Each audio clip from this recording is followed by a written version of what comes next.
Fox News Podcasts presents the Bret Baier Podcast with Fox News chief political anchor Bret Baier. In what is now the longest State of the Union address in recorded history, President Trump spoke for almost 2 hours to a joint session of Congress Tuesday night, touting his accomplishments on lowering crime and border crossings before pivoting to health care and housing. He's also issued a sharp rebuttal to the Supreme Court for ruling his sweeping tariffs unconstitutional. The good news is that almost all countries and corporations want to keep the deal that they already made, right, Scott? Knowing that the legal power that I, as president, have to make a new deal could be far worse for them, and therefore they will continue to work along the same successful path that we had negotiated before the Supreme Court's unfortunate involvement. Meanwhile, the stakes are highest in the Middle East, with negotiators meeting in Geneva this week to resume talks on Iran's nuclear program. With that, let's bring in our panel, Republican strategist and co-founder of South and Hill Strategies, Colin Reed, former chief of staff to the Biden White House press office, Yemisi Egbewole, and Fox News Congressional Correspondent Bill Melugin. Bill, the fallout from the State of the Union is what? Republicans energized, Democrats angry? What is it? I'd say Republicans are pretty energized. The moment they've been highlighting on the Hill today, I just walked over from there, was the moment when President Trump asked all of Congress to please stand up if you support American citizens over illegal immigrants. And we all saw every single Democrat remain seated. And Republicans have been blasting them for that. And just about an hour ago, I asked Chuck Schumer, why didn't you guys stand up? Was that a political mistake not to do so? And he replied to me, of course we support Americans, but we're not going to be a prop in Donald Trump's little show. So Republicans are planning to capitalize on this, Bret. As soon as that happened, I got a text from the NRCC. They said that was, quote, a beautiful gift. They're going to start cutting campaign ads for the midterms with it. And they say that Democrats are going to have to get real comfortable watching back that footage of their party essentially sitting down for Americans and instead, from their perspective, supporting illegal immigrants. Yeah, Yemisi, it's an interesting line from Senator Schumer about not being props, but yet, we see this no matter who the president is, this up one side standing up, the other side not, and being used in campaign ads come midterm elections.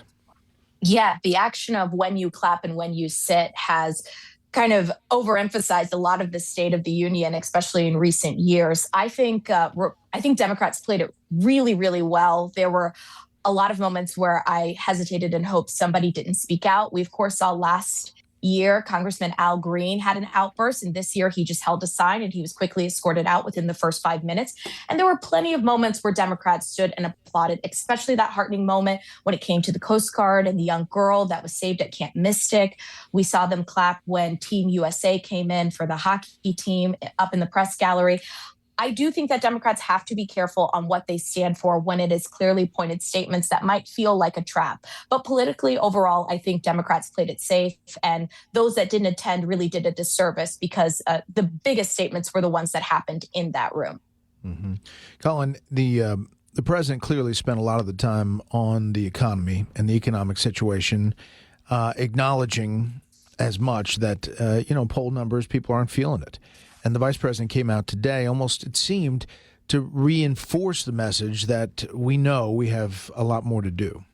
That's right, Bret. And the American economy it's not a light switch that can just be turned on or off. It's the largest economy in the world. These things take time.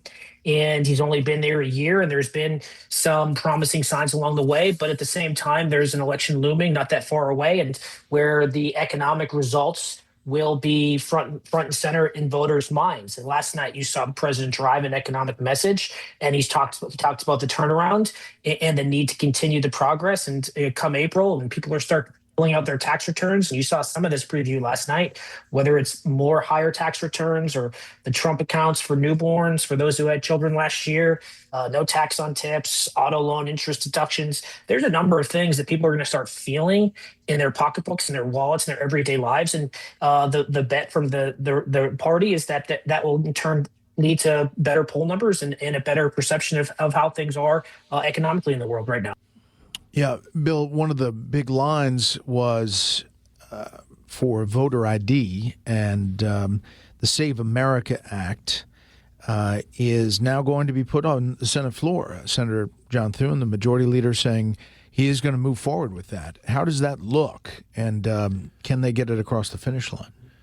Well, he was asked today if he'd consider using the standing filibuster to try to do that, and he was kind of wishy-washy on the answer, so they're going to have to figure out how to move that ball forward. But looking at the bigger picture, Brett, Republicans feel like this is a fight they want to have. They've seen the public polling on it. Obviously, a huge majority of Republicans want voter ID, but even most polls show that a good chunk of Democrats want voter ID as well.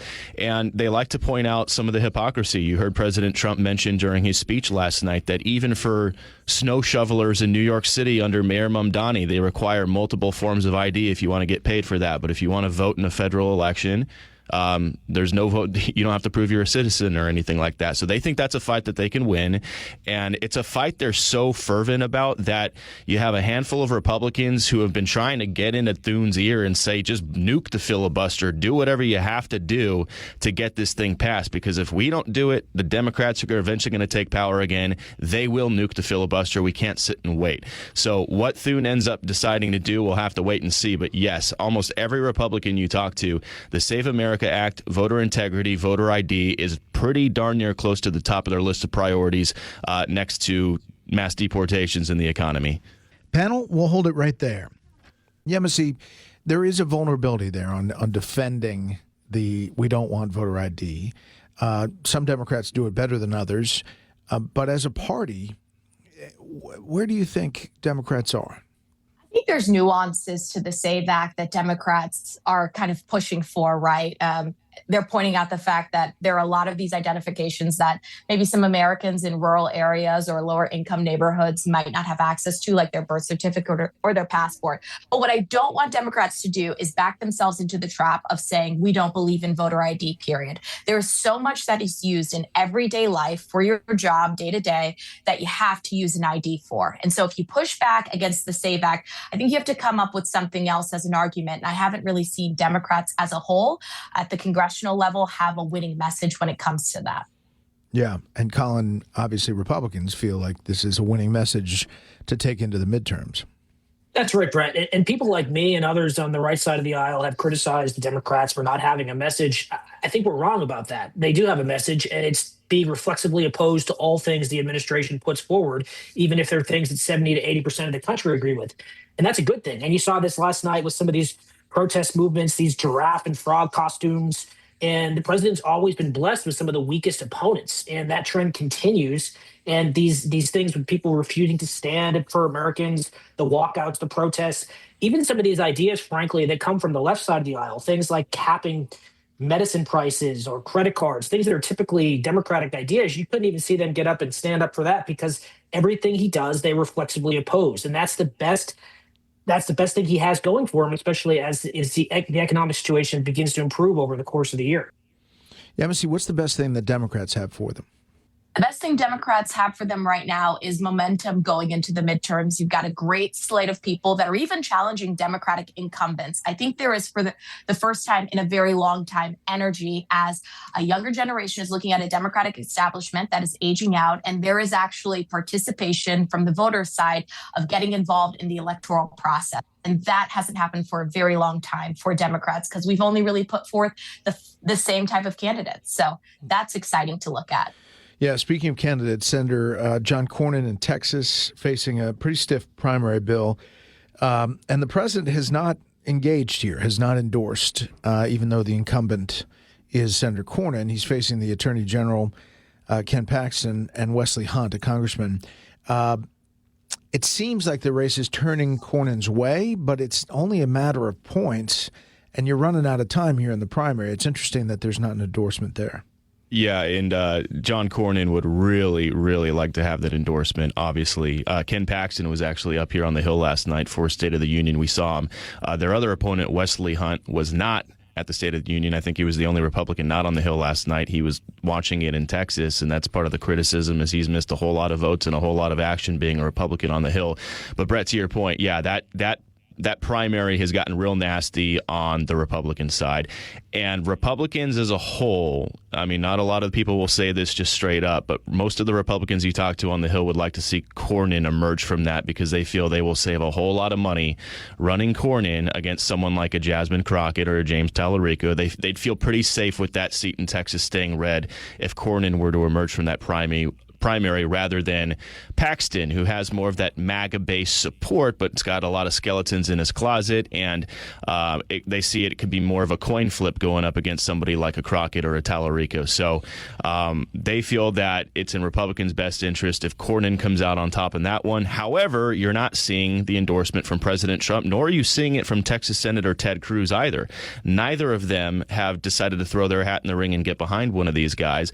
Both of them have kind of made the excuse that they're friends with all the candidates in this race. But at some point, depending on how tight these polls are getting, you'd think the president is going to have to try to make a decision here while they watch out what plays on the other side, because Republicans obviously want to run against Jasmine Crockett. If they could get Crockett out of that primary on the Democratic side and have Cornyn run against her, they feel very confident that they'll have Texas, that seat wrapped up red, and can spend money elsewhere on important states, Alaska, Maine, North Carolina, that sort of thing.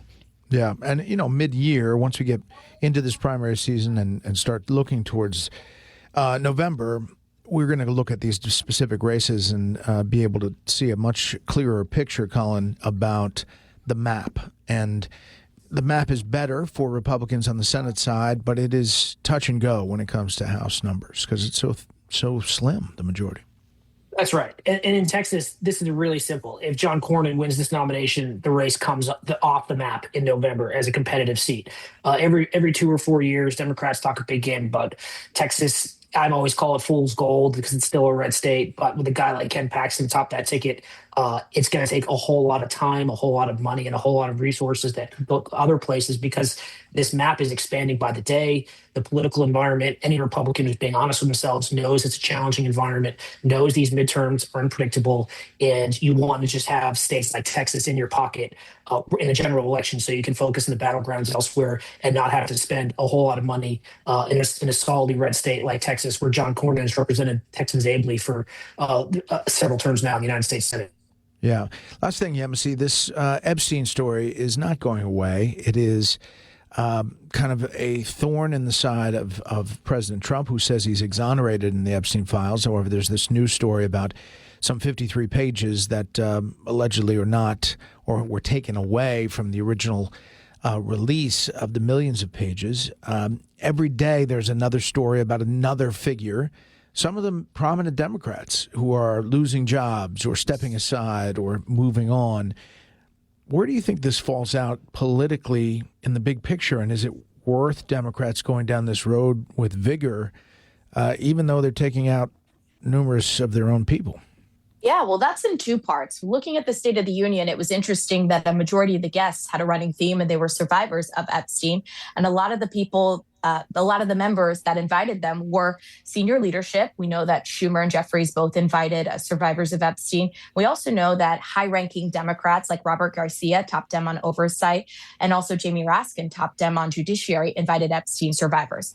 But that can't just play politically in the chamber. It has to matter in day-to-day practice. And so calling the Clintons before Congress and also Democrats voting to bring them before Congress is something that has to remain bipartisan. If we say that the Epstein issue is a class issue and not really one that falls on Republican and Democrat, then we have to do that in practice. And important to note that there are a lot of young Democratic lawmakers that never operated under a Clinton administration, never came up in a Washington that Bill Clinton was president, that don't feel an allegiance to these figureheads in the party. It is a class issue and it isn't tied to just one person. And so anybody that's involved has to answer for it. All right, panel, thanks so much. Now for a bit of history. On February 25th, 1837, Vermont blacksmith Thomas Davenport patented the first electric motor. Inspired by a magnetic ore sorter, Davenport taught himself the mechanics of electromagnetism. He eventually built one of the first DC motors, using it to power a model train and a printing press. Despite his success, the era's unreliable batteries made his invention commercially unviable compared to steam engines. Davenport died in financial ruin before finishing a book on his vision, never seeing how his work would eventually power the modern world. That'll do it for this week. You can hear more of this series at foxnewspodcast.com or wherever you download podcasts. Make sure to leave a rating and a review. We want to hear from you. For Yemisi, Colin, and Bill, I'm Bret Baier. We'll see you next time. Listen ad-free with a Fox News Podcast Plus subscription on Apple Podcasts, and Amazon Prime members can listen to this show ad-free on the Amazon Music app.